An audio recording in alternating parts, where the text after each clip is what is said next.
बंगाली खाड़ी से बहुत बड़ी खबर है। ये भारत और रूस के नेवी के शिप हैं और दोनों इस वक्त साथ काम कर रहे हैं। ये युद्धाभ्यास बंगाल की खाड़ी में हुआ और इसमें भारत की तरफ से आईएनएस रणविजय और किल्टन क्लास का जहाज शामिल हुआ। आईएनएस रणविजय एक राजपूत क्लास का डिस्ट्रॉयर है, यानी एक कशिंग क्लास का डिस्ट्रॉयर है जो रूस से बनाया गया था। 35 साल से पुराना ये जहाज आज भी भारतीय नौसेना की एक बड़ी ताकत माना जाता है। इस युद्धाभ्यास में भारत और रूस के सैनिकों ने मिलकर कई ड्रिल की हैं। इसमें दोनों तरफ के हेलीकॉप्टर्स जो हैं, यानी कि आईएनएस किल्टन और आईएनएस रणविजय के जो हेलीकॉप्टर्स हैं वो रूस के जहाज पे उतरे और ऐसा ही रूस के हेलीकॉप्टर्स ने भारत के जो जहाज हैं, यानी कि जो आईएनएस किल्टन और आईएनएस रणविजय हैं, उस पे लैंड करके दिखाया। ये साझा युद्धाभ्यास ऐसे हालात में मिलकर काम करने का तरीका साझा करते हैं और ये बहुत ही खास माना जाता है। रूस की तरफ से आए दोनों जहाज वहां की पैसिफिक फ्लीट से थे। इस दौरान भारतीय नौसेना और रूस की नौसेना दोनों ने ही बहुत सी ड्रिल की। ये दोनों जहाज, यानी कि भारत के आईएनएस रणविजय और आईएनएस किल्टन, ये बहुत से खास हथियारों से लैस हैं। आईएनएस रणविजय जहां ब्रह्मोस और बराक मिसाइल से लैस है, वहीं आईएनएस किल्टन एक एंटी सबमरीन वॉरफेयर वाला शिप है। दोनों देशों की नौसेनाओं ने आर्टिलरी फायर की प्रैक्टिस की। इस दौरान भारत और रूस की टेक्नोलॉजी दोनों का साथ काम करना काफी खास बन जाता है, क्योंकि भारत के कई जहाज जो हैं वो रूस से ही लिए गए हैं और इसलिए दोनों को एक साथ इस तरह की युद्धाभ्यास करने में कोई दिक्कत नहीं आती। जैसे कि ये है कैमोव 28 हेलीकॉप्टर।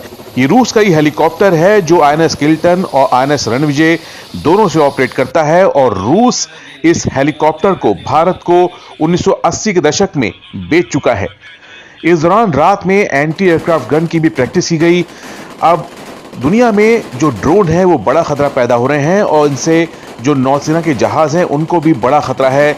ऐसे में इस तरह के टारगेट को न्यूट्रलाइज करना किसी भी नौसेना के लिए उसकी तैयारी को और पुख्ता बनाने की जरूरत बढ़ जाती है। आईएनएस रणविजय जो है वो राजपूत क्लास के डिस्ट्रॉयर के आखिरी डिस्ट्रॉयर्स में एक है और 35 साल पुराना हो चुका है डिस्ट्रॉयर अब जल्द ही नौसेना से रुखसत किया जाएगा। लेकिन साथ में अब भारतीय नौसेना नए डिस्ट्रॉयर भी शामिल कर रही है जो इससे भी काफी बड़े हैं और इससे भी ज्यादा फायर पावर से लैस हैं। भारतीय नौसेना अब आईएनएस विशाखापट्टनम और आईएनएस कोलकाता क्लास के डिस्ट्रॉयर ऑपरेट कर रही है जो करीब 7,500 टन का डिस्प्लेसमेंट पैदा करते हैं। ये वीडियो है हिंद महासागर के सबसे पावरफुल शिप आईएनएस इम्फाल का। आईएनएस इम्फाल से ब्रह्मोस मिसाइल लॉन्च करके टेस्ट की गई है। ये 450 किलोमीटर रेंज वाली ब्रह्मोस मिसाइल है जिसका आईएनएस इम्फाल से सफल परीक्षण किया गया है। INS Imphal INS Visakhapatnam class का एक शिप है जो 7,500 टन का डिस्प्लेसमेंट पैदा करता है। ये ship INS Visakhapatnam, INS Mormugao के बाद आया है और इसके बाद आईएनएस सूरत भी आएगा। यानी इस क्लास के 4 शिप भारतीय नौसेना में शामिल हो जाएंगे।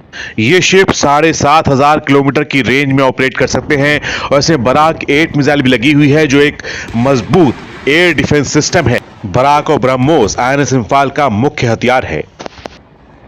रूस की नेवी भी जानती है कि भारतीय नौसेना अब तेजी से आधुनिक हो रही है और अब भारत रूस का एक खास नौसेना पार्टनर है और वक्त के साथ दोनों देशों में ये संबंध और मजबूत होते जा रहे हैं। अगर आपको वीडियो पसंद आया है तो इस चैनल को सब्सक्राइब कीजिए और हमें बताइए कि आप और किस तरह की वीडियो देखना चाहेंगे। डिफेंस एडिटर की कोशिश रहेगी कि रक्षा के क्षेत्र में जो नई खबरें हैं, जो नए डेवलपमेंट हैं, उसकी खबरें आप तक जल्दी से जल्दी पहुंचे और बहुत ही सही एनालिसिस के साथ आपके सामने पेश की जाएं।